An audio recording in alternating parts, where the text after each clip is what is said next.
Hello friends, कैसे हैं आप सब। मैं Shalini Srivastava RVS coaching classes से आज की क्लास में आपका स्वागत है। आज की क्लास में हम कारक टॉपिक पर बात करेंगे, समझेंगे कि कारक किसे कहते हैं, इनकी उपयोगिता क्या है, कारक कितने प्रकार के होते हैं। तो सबसे पहले आज स्टार्ट करते हैं हम अपना टॉपिक कारक। अब देखिए, कारक किसे कहते हैं, कारक का शाब्दिक अर्थ क्या है। कारक का शाब्दिक अर्थ है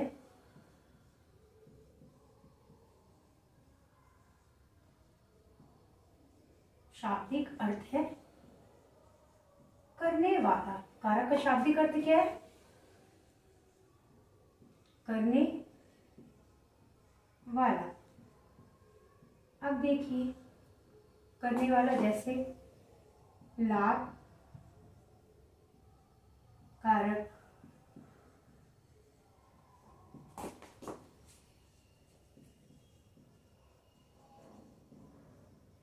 हानिकारक, अर्थात क्रिया को पूरी तरह से करने में किसी न किसी तरह से साथ निभाने वाला क्या कहलाता है, कारक। अगर हम कारक की परिभाषा की बात करें तो कारक की परिभाषा होगी संज्ञा या सर्वनाम का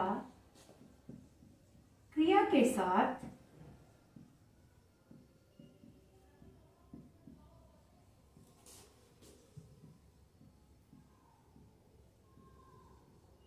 संबंध जोड़ने वाले शब्द कारक कहलाते हैं। अब कारक का शाब्दिक अर्थ आपको पता चल गया कि कारक का शाब्दिक अर्थ क्या है, करने वाला। ठीक है, अब क्या है, कारक की अगर परिभाषा की बात करें कि कारक को हम कैसे समझ सकते हैं, कारक क्या है, तो संज्ञा या सर्वनाम का क्रिया के साथ संबंध जोड़ने वाले जो शब्द होते हैं वे कारक कहलाते हैं। अब कुछ उदाहरण के माध्यम से इसे बहुत अच्छी तरह से समझिए कि क्रिया के साथ कैसे ये संबंध जोड़ते हैं या सर्वनाम के साथ ये क्रिया को कैसे जोड़ते हैं। देखिए, अब इसको समझना इसलिए भी जरूरी है क्योंकि जब हम क्या करते हैं, शब्द को बनाते हैं, वाक्य रचना करते हैं, तो उसमें कारक की बहुत महत्वपूर्ण भूमिका होती है। अब राम पेन खरीदी, क्या ये वाक्य शुद्ध है, आपको लग रहा है? नहीं है। क्यों? क्योंकि इसमें कारक चिन्ह की, अब राम संज्ञा है, पेन भी संज्ञा है, लेकिन खरीदना क्रिया हो रही है, लेकिन राम ने पेन खरीदी। अब देखिए, ये सेंटेंस आपको सही लग रहा है, तो ये ने जो है ये क्या हुआ, कारक चिन्ह हुआ। अब एक चीज और, ने क्या हो गया, कारक चिन्ह हो गया।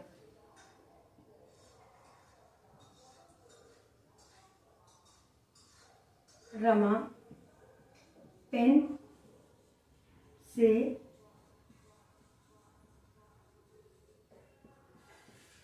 लिखती है। अब अगर इसे से हटा दिया जाए तो रमा पेन लिखती है, तो क्या ये सही है? नहीं सही है। तो यहाँ क्या होगा, रमा पेन से लिखती है, तो यहाँ पर से क्या हो जाएगा, कारक हो जाएगा। अब अगर इसी तरह हम लिखते हैं शेर जंगल का राजा है। अब अगर मैं इसमें से का हटा दे रही हूं, शेर जंगल राजा है, बताइए वाकई ये अशुद्ध है या नहीं है? तो यहाँ पर का क्या हो गया है, कारक हो गया। एक एग्जांपल से और मैं आपको समझाती हूँ। बच्चे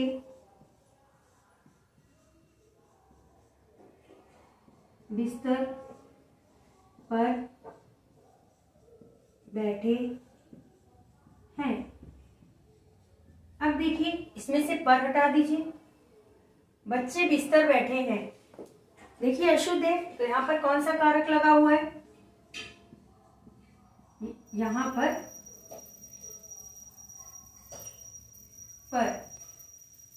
कारक है। तो ये सब ने, से, का, पर, ये क्या है, कारक चिन्ह है। तो कारक कितने प्रकार के होते हैं और इन चिन्हों का, विभक्तियों का, परसर्ग का यूज कैसे करते हैं, इसका यूज कैसे किया जाता है, इसको हम कहाँ कैसे इस्तेमाल करते हैं, आगे मैं आपको ये समझाती हूँ। देखिए, कारक का शाब्दिक अर्थ आपको समझ में आ गया। कारक का शाब्दिक अर्थ क्या है, करने वाला, जैसे लाभकारक और हानिकारक। अब कारक की परिभाषा भी आपको लिख के समझाई गई कि कारक की परिभाषा क्या है। कारक की परिभाषा है संज्ञा सर्वनाम का क्रिया के साथ संबंध जोड़ने वाले शब्द क्या कहलाते हैं, कारक कहलाते हैं। अब अभी आपको उदाहरण के माध्यम से मैंने समझाया था, जिसमें ने शब्द आया, से आया, पर आया, को आया, का आया। तो मैंने ये बताया कि ये सारे क्या है, कारक है, कारक चिन्ह है। तो अब इन्हें कैसे समझेंगे, क्योंकि ये भी समझना बहुत जरूरी है। तो देखिए, संज्ञा और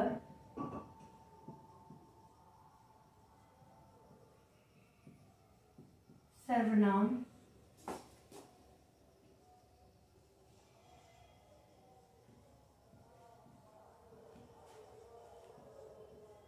का संबंध, संज्ञा और सर्वनाम का संबंध क्रिया या दूसरे शब्दों से जोड़ने वाले चिन्ह को परसर्ग या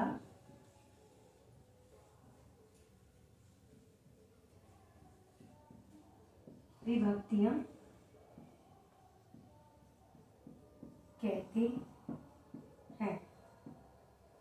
देखिए, क्या है संज्ञा और सर्वनाम का, संज्ञा और सर्वनाम का संबंध क्रिया या दूसरे शब्दों से जोड़ने वाले चिन्ह को परसर्ग या विभक्तियां कहते हैं। जैसे से,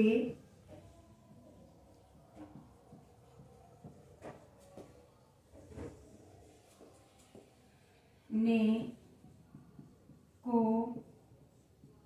पर, का, ये सब क्या है, विभक्ति चिन्ह होती हैं।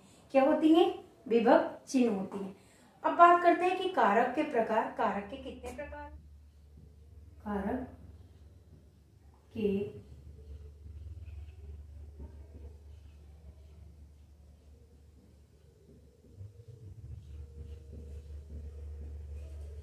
अब देखिए, कारक के कितने प्रकार है, कारक के 8 प्रकार हैं। देखते हैं कौन कौन से।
अब देखिए, कारक के 8 प्रकार है। कौन कौन से, कर्ता, कर्म, संबंध, अधिकरण और संबोधन। अब देखिए कि कर्ता कौन होता है।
अब देखिए कर्ता कौन होता है।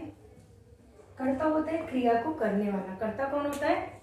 जिसके द्वारा क्रिया की जाती है। कर्म क्या है? जिन पर क्रिया का फल पड़े।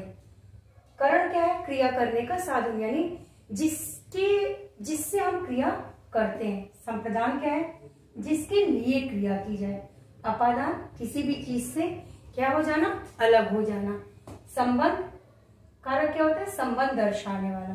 और अधिकरण क्या क्या होता है? अधिकरण कारक क्रिया का आधार होता है। संबोधन क्या होता है? कर्ता के लिए संबोधन का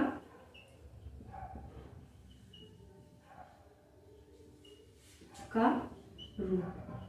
अब देखिए, अब इनकी चिन्ह क्या होती है? इनकी विभक्ति चिन्ह क्या होती है? इनके परसर्ग क्या होते हैं? कर्ता का क्या होता है? ने। कर्म का क्या होता है? हो। करण का क्या होता है? के, से, द्वारा।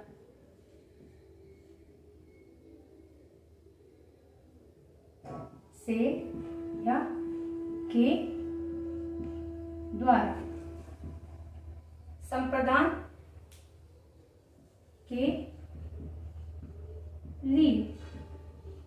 अपादान किसी भी चीज से, इसका विभक्ति चिन्ह भी होता है से, लेकिन पृथक होने के अर्थ में। पृथक या अलग होने के अर्थ में। इसके बाद संबंध क्या है? का, की, के।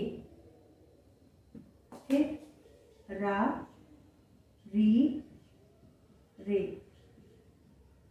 फिर ना, नी, ने। अब अधिकरण कारक क्या होता है? में और पर। और संबोधन क्या होता है? हे, अरे और ओ। अब देखिए कर्ता कारक के कितने प्रकार हैं? 8। ये आपके सामने लिखे हुए कर्ता कारक, कर्म कारक, करण कारक, संप्रदान कारक, अपादान कारक, संबंध कारक, अधिकरण कारक और संबोधन कारक। अब इसमें आपको ये भी पता चल गया कि कर्ता कौन है, कर्म क्या है, करण क्या है और इनके पर्सन और चिन्ह भी देख लीजिए। कर्ता ने, कर को, करण से या के द्वारा, संप्रदान के लिए, अपादान से पृथक या अलग होने के अर्थ में, संबंध किसी भी का, की, के, तारे, रे, नानी, ने, अधिकरण में और पर, और संबोधन क्या है, हे, अरे, ओ। तो आपने आज के वीडियो में ये देखा कि कारक का शाब्दिक अर्थ क्या है, पर्सन चिन्ह किसको कहते हैं, कारक के कितने प्रकार होते हैं और इनकी विभक्ति चिन्ह क्या होते हैं। अगले वीडियो में हम फिर मिलते हैं जिसमें कारक का प्रयोग कैसे करते हैं और कारक की पहचान कैसे की जाती है, इसके बारे में मैं बताऊंगी। धन्यवाद।